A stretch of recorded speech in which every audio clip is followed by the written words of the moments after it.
எல்லாருக்கும் வணக்கங்க. இன்னைக்கு ஒரு கலவை சாதம். கலவை சாதத்திலே கொஞ்சம் வித்தியாசமா எள்ளு சாதம் தான் பண்ண போறேங்க. நம்ம சனிக்கிழமை விரதம்லாம் இருக்கிறவங்க காகத்துக்கெல்லாம் அன்னமிடுவோம். அந்த மாதிரி காகத்துக்கு அன்னமிடுறவங்க நம்ம இந்த மாதிரி எள்ளு சாதம் இதெல்லாம் செஞ்சு எடுத்துக்கலாங்க. எள்ளு உடம்புக்கு ரொம்ப நல்லது, கால்சியம் நிறைய இருக்கு.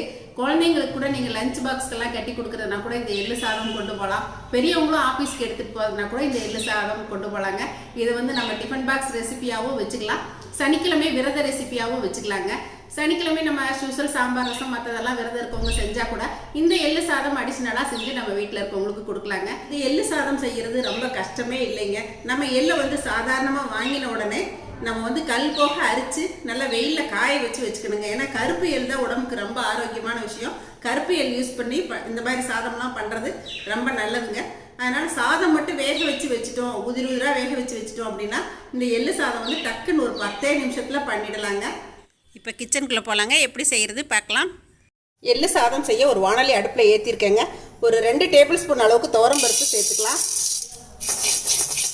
2 மிளகாய் சேர்த்துக்கலாங்க. நீங்கள் காரத்துக்கு தேவையான அளவு சேர்த்துக்கோங்க. இப்போ இது கொஞ்சம் செவந்து வரட்டும். இப்போது லேசாக செவந்து வர ஆரம்பிச்சிருச்சு துவரம் பருப்பு. இந்த ஸ்டேஜில் நம்ம 2 டேபிள் ஸ்பூன் அளவுக்கு கருப்பு எள் சேர்த்துக்கலாங்க. எள்ளு கொஞ்சம் பொரிஞ்சு வரணும் பாருங்கள். இந்த மாதிரி சடச்சடன்னு சவுண்டு வரும்போது நம்ம அடுப்பை ஆஃப் பண்ணிக்கலாம். இப்போ எள்ளு நல்லா பொரிஞ்சிருச்சுங்க. இதை தனியாக ஒரு பிளேட்டுக்கு ட்ரான்ஸ்ஃபர் பண்ணிடலாம். ரொம்ப குறைவான அளவு நெய்ங்க, ஒரு 1/4 டீஸ்பூன் தான் நான் சேர்க்குறேன்.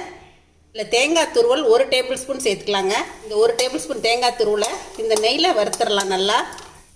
உங்கள்கிட்ட கொப்பரை தேங்காய் இருந்தாலும் நீங்கள் கொப்பரை தேங்காயை வறுத்து எடுத்துக்கலாங்க. இப்போ பாருங்கள், நம்ம வறுத்துட்டு இருக்க தேங்காய் கொஞ்சம் கலர் சேஞ்ச் ஆக ஆரம்பிக்குது. இப்போது நம்ம வறுத்து வச்சுருக்க எல்லாத்தையும் ஒன்றா சேர்த்துடலாங்க. இப்போ அடுப்பை ஆஃப் பண்ணிடலாம். இது நல்லா ஆறட்டுங்க. ஆறினோடனே இதை நம்ம கொஞ்சம் கொரகொரப்பாக அரைச்சிக்கலாம். இப்போது வறுத்து வச்ச எள்ளு கலவை எல்லாத்தையுமா நான் மிக்ஸி ஜாரில் சேர்த்து இந்த மாதிரி அரைச்சிக்கிட்டேங்க. இந்த மாதிரி கொஞ்சம் கொரகொரப்பாக அரைச்சிக்கணும். நீங்கள் காரத்துக்கு தேவையான அளவு மிளகாய் சேர்த்துக்கோங்க. இப்போ நம்ம எள்ளு சாதம் தாளிச்சிடலாங்க. தேவையான அளவுக்கு எண்ணெய் விட்டுக்கலாம். கடலைப்பருப்பு 1 டேபிள் ஸ்பூன் அளவுக்கு சேர்த்துக்கலாங்க. உளுத்தம்பருப்பு 1 டேபிள் ஸ்பூன் சேர்த்துக்கலாம். கொஞ்சம் கடுகு சேர்த்துக்கலாம். கொஞ்சம் செவந்து வரட்டுங்க. இப்போ இதுலேயே 4-5 முந்திரி சேர்த்துக்கலாம். முந்திரி உங்களோட ஆப்ஷன் தாங்க, விருப்பப்பட்டால் சேர்த்துக்கோங்க. இது எல்லாமே கொஞ்சம் செவந்து வரட்டுங்க. கடுகு பொரிஞ்சாச்சு, பருப்பெல்லாம் செவந்தாச்சு. இப்போ காஞ்ச மிளகாய் 1 சேர்க்குறேங்க. கருவேப்பிலை சேர்த்துக்கலாம். கொஞ்சமாக பெருங்காயத்தூள் சேர்த்துக்கலாங்க. இப்போ நம்ம பொடிச்சு வச்சுருக்க எள்ளு பொடி இதிலே சேர்த்துடலாங்க. இதிலே சேர்க்கும்போது சாதம் நல்ல கலர் கொடுக்கும். ஒரு பெரட்டி விட்டுடலாம். நான் இப்போது 1 கப் சாதம் இதில் சேர்த்துறேங்க. இப்போ நல்லா கலந்து விட்டுடலாம். நம்ம எள்ளு பொடி சேர்த்ததுக்கப்புறம் ரொம்ப வதங்க வேண்டாம், உடனே நம்ம சாதத்தை சேர்த்துடலாம். தேவையான உப்பு சேர்த்துக்கலாங்க. பொடி பத்தலைன்னா நம்ம மறுபடியும் கொஞ்சம் சேர்த்துக்கலாம். இந்த பொடியை நீங்கள் கொஞ்சம் அதிகமாக அரைச்சி ஃப்ரிட்ஜுக்குள்ளே வச்சுக்கிட்டிங்கன்னா கூட 1 மாதம் வரைக்கும் பயன்படுத்தலாங்க. ஆனால் தேங்காயை மட்டும் நல்லா வறுத்துக்கணும். இப்போ இதை நல்லா கலந்து விட்டுறலாம்.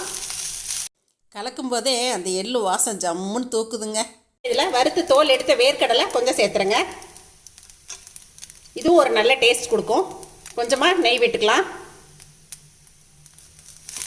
குழந்தைங்களுக்கெல்லாம் கொடுத்தீங்க அப்படின்னா இந்த நெய் வாசம் வரும்போது ரொம்ப விரும்பி சாப்பிடுவாங்க. நெய்யும் உங்களோட ஆப்ஷன் தான், விருப்பப்பட்டால் சேர்த்துக்கோங்க. பாருங்கள் எவ்வளோ சீக்கிரம் பண்ணியாச்சு. இதை நல்லா கலந்து விட்டாச்சுன்னா நம்மளோட கமகமா எள்ளு சாதம் ரெடி ஆயிருங்க. அவ்வளோதாங்க, எள்ளு சாதம் இப்போது ரெடி ஆயிடுச்சுங்க. இப்போ அடுப்பை ஆஃப் பண்ணிடலாம். இன்றைக்கி நான் செஞ்சு காட்டினேன் இந்த எள்ளு சாதம் உங்கள் எல்லாருக்கும் ரொம்ப பிடிச்சிருக்குன்னு நினைக்கிறேங்க. டக்குன்னு ரொம்ப ஈஸியாக செஞ்சிடலாங்க. அதே சமயத்தில் உடலுக்கு ஆரோக்கியமும் கூட. நீங்களும் இந்த மாதிரி ரெசிபிக்கெல்லாம் செஞ்சு உங்கள் குழந்தைங்களுக்கு சத்தாக சுவையாக கொடுங்க.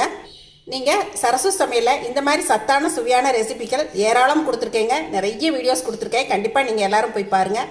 இந்த ரெசிபி உங்கள் எல்லாருக்கும் ரொம்ப பிடிச்சிருக்குன்னு நினைக்கிறேங்க. இதை பார்த்துட்டு எப்பயும் போல் உங்களோட ஃபீட்பேக் சொல்லுங்கள், ஷேர் பண்ணுங்கள், சப்ஸ்கிரைப் பண்ணுங்கள். சப்ஸ்கிரைப் பண்ணிவிட்டு பக்கத்தில் இருக்க பெல் பட்டனை கிளிக் பண்ணிவிட்டு ஆளுங்கிற ஆப்ஷனை ப்ரெஸ் பண்ணிக்கங்க. அப்போ தான் நான் போடுற வீடியோஸ் எல்லாமே உங்களுக்கு உடனுக்குடன் வந்து சேருங்க. தேங்க்யூ. சரசு சமையல் பாருங்கள், சமையல் நல்லா பண்ணுங்கள். சரசு ஃபுட் ப்ராடக்ட்ஸ் பொடி வகைகள் தேவைப்படுறவங்க இங்கே கொடுத்துருக்க வாட்ஸ்அப் நம்பரில் எங்களை காண்டாக்ட் பண்ணலாங்க. தேங்க்யூ.